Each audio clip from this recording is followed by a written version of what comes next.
After hours and hours of discussion, meeting with lawyers and hearing from community members, the Vernon ISD is taking steps it feels will help protect students and also staff from a worst-case scenario such as a shooting. Nicholas Qualley joins us now. Nick, just exactly how would the program work? Well, Daryl, the Vernon ISD is implementing what it's called a Defender program, in which faculty and staff are able to possess and use firearms in an emergency situation.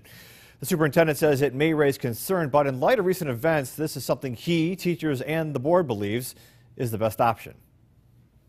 Our #1 priority is to make sure that when those kids come to us safe, we send them home safe. Vernon ISD Superintendent Jeff Bird explains why he recommended putting a Defender program in place in his school district. The school board unanimously approved the program, in which, following hours of training, mental health evaluations, and background checks, an undisclosed amount of faculty and staff would be allowed to use deadly force if necessary at Vernon ISD school buildings or on ISD vehicles. It's a great big burden that we're asking folks to do. Bird points out there wasn't just one incident that led to the idea of this voluntary program, but rather he's had this in place in other schools he's worked at. Bird says this is what the community asked for, and not taking these protective measures would be irresponsible. We'd get more negative feedback for not moving forward with this in Wilbarger County than we would moving forward with it.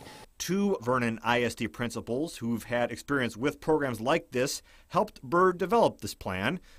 They say though Vernon is grateful for its outstanding law enforcement, the worst part of tragedies happen before law enforcement arrives. The main thing is just to slow down the progress of what the person's doing. It's sad for the fact of our country, but at the same time, our job's for school safety. The Herald ISD has had a similar program in place since 2007 with no threatening incidents. The superintendent says this proves those programs are effective. We stopped that threat the same way that people do in their communities whenever they put a "I don't call 911" and they have a picture of a gun. And with this new plan now in motion, Bird says the only concern for students and staff is learning and teaching as best they can.